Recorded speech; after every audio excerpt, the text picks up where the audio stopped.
Hello and welcome.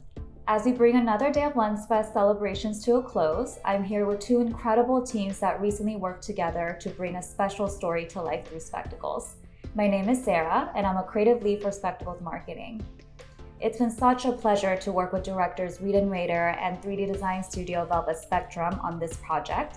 And today we're here to talk about how they used AR to reimagine their world through a film shot entirely on spectacles. But first, please enjoy Reed Rader's newest film, Monsters of Saturn.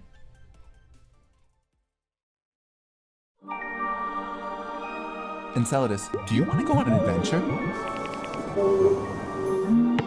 You know how you make a bunch of monsters? That's great, buddy. And they hide in the woods and at the beach and on the roof and in the playground? You want to find them?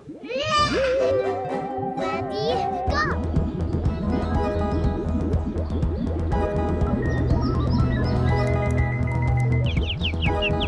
It's okay, don't be scared.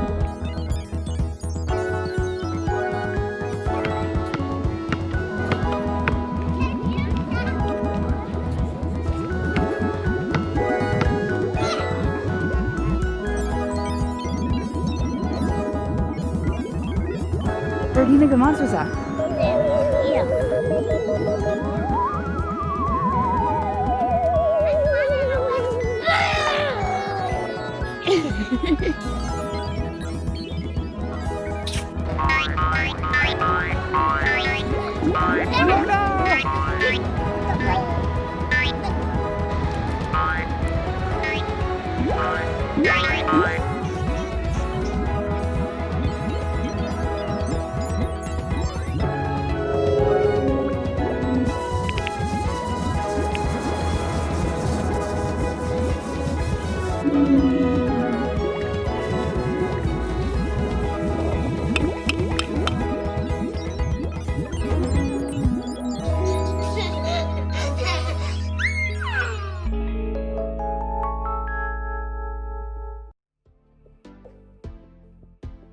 Hi and welcome, Matthew, Morgan, and Luke.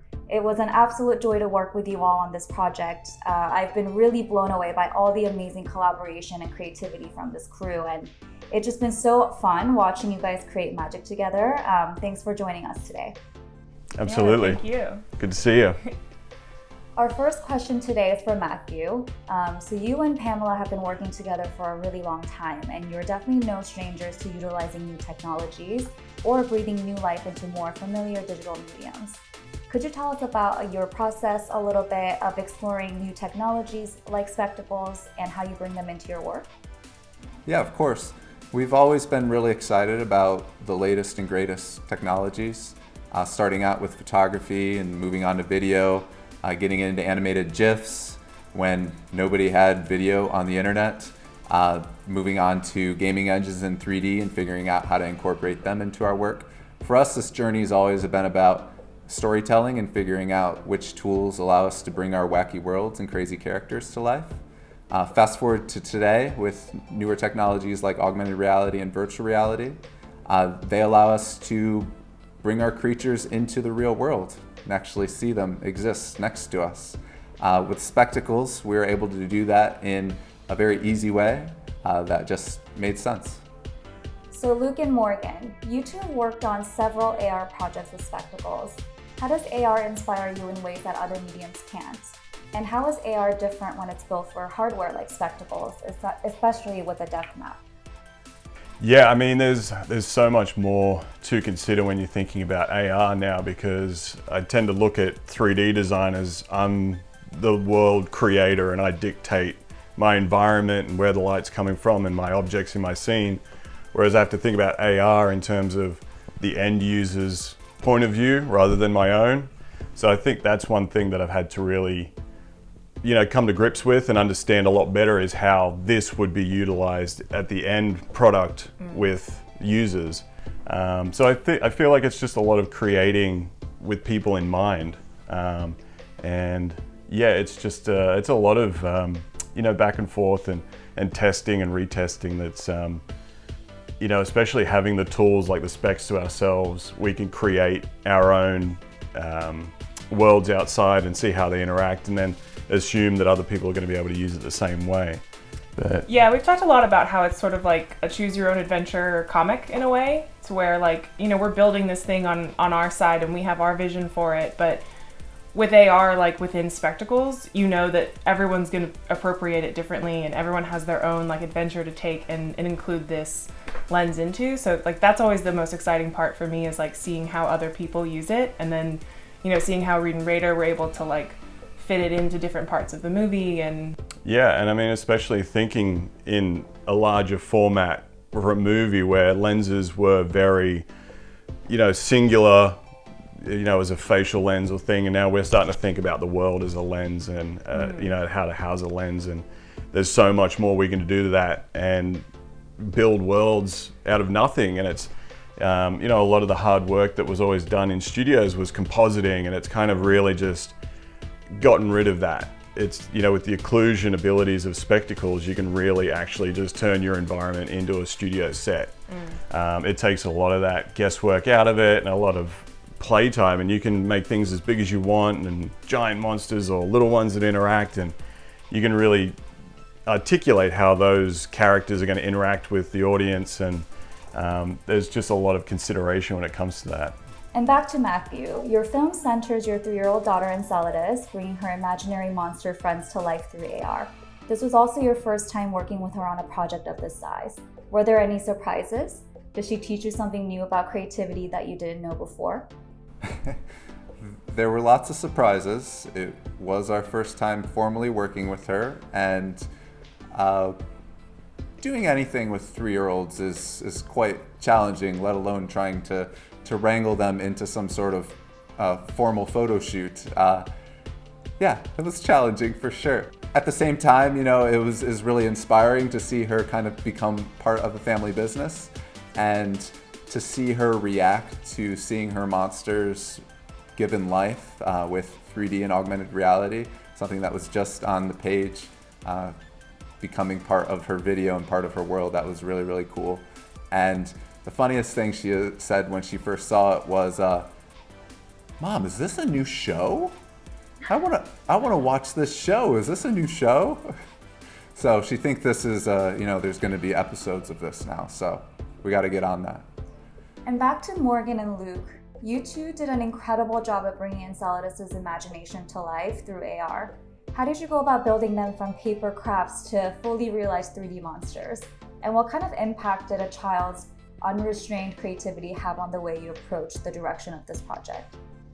yeah, I mean, it was so fun to like play off of a child's imagination in this, because I mean, I think even for us, like we like to start our morning with cartoons, and we try really hard to put energy into not thinking like an adult, and I feel like this project really let us kind of be free in that. And she did such cool, you know, paper mache sort of crafts and things that we were able to translate into scales and 3D and different textures. And yeah, I think it was the perfect project because it was one thing years ago I really tried to like teach myself, was to think like a child, because I got so much inspiration from my young nephews who had such a creative brain that I was like, don't lose that, like tell me, like inspire me.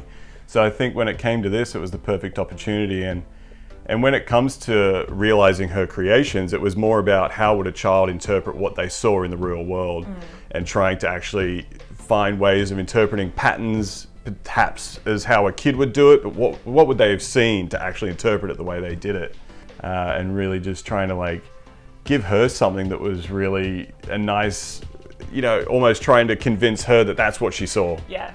And that's how she created it, and trying to like just see how far a kid's creativity can go, and showing them that there is a real, you know, just enjoyment from creating. Yeah, because I think that was key, was to impress Enceladus with what we made rather than anyone else. Yeah. We wanted her to be happy with it, so I feel like by keeping focused on that, I think they really came out like really fun and true to her sense of imagination. Yeah. And Matthew, how has AR changed the way you think about the future of filmmaking? You know, this is something that we've been thinking about for a long time, really since Pamela and I started with video. We've always been really concerned about, you know, that rectangular square of the video, whether it's 4:3 or 16:9 or on your phone. You know, what could we do to to break out of those confines, to break out of that window, and actually bring our worlds into space around us. How we could go run around and play in those worlds, how we could play with those creatures, those monsters, or whatever they were. And augmented reality has that promise. It's a young technology, and it's getting better day by day. And yeah, I think that's really one of the futures of filmmaking, is becoming fully immersed, photorealistically immersed in those worlds. And on a similar note, a question for Luke and Morgan. How has AR changed the way you think about the future of design? Yeah, I think personally it shows how long a creation can exist, whereas in a lot of the projects we do, it's kind of, you finish it and it's done, you send it off and it's all happy and somebody will see it somewhere. But the fact that we can create something that really has longevity and different interpretations constantly, that I don't think it ever really goes away if it's a good creation. And yeah, I think that's a good point, and I'd probably take it back to the choose your own adventure analogy in that way, where it is like it can live on because there's endless ways to utilize that lens and put it into countless different settings and locations. And yeah, I mean, we can all see that it's the future of design, really, that the more people like us get into it and really sort of try and lift its creativity and its potential, I think that more people are going to be into it and start to really respond to the way they can use it with their world and their environment. Yeah, it's really fun to make something that is interactive in this way, rather than something that people just look at or maybe wear on a t-shirt, like something that you can really play with and manipulate to how you want it to look. Yeah, I think makes it really fun. Because I like to think of computers really as our paintbrush of the digital age, that artists will take years to learn how to paint properly, whereas we're trying to understand programs that are so accessible for people of our generation, that you can come from an illustrator's background and learn these crazy programs and implement some amazing designs that you never really thought possible. So it's an exciting an exciting point for us to be included at the very beginning, really. And a question for all of you. What was the most fun part of working on this film? For us, it was the collaboration with Enceladus. From her picking out the monsters to giving feedback on what places we should go, really just kind of picking her brain as much as we could about what her world is. And then seeing her actually see it in the end, that was really rewarding. All the things in between were difficult, but rewarding at the end. Yeah, I think it's just the excitement of seeing it out in the world, and the excitement that Enceladus would have to know that she was such a huge part of this. Yeah, I think that being a designer, you can be very insular and very introverted a lot of the time, and you don't always get to see how your artwork is utilized or interacted with. So to be able to get actual feeling and emotion from people using the lenses and just sort of giving ourselves an excuse to be childish was a lot of fun. We really indulge a lot of our passions, which is like anime and cartoons, and it's all that sort of has paid off to create something that a 3-year-old could understand and appreciate. So it's it's just fun to bring to life a child's dream and imagination, really. Yeah, I think we love to collaborate anyway. Like anytime we can collaborate, it's always more fun, and just to be able to bring to life something that a 3-year-old has put together has been really exciting. Yeah, working with Reed Rader was great because we really felt like there was a similar wavelength we're all on in terms of where we see creativity and our love of color and just sort of absurdity, really, and trying to put that into some beautiful, bright, colorful story.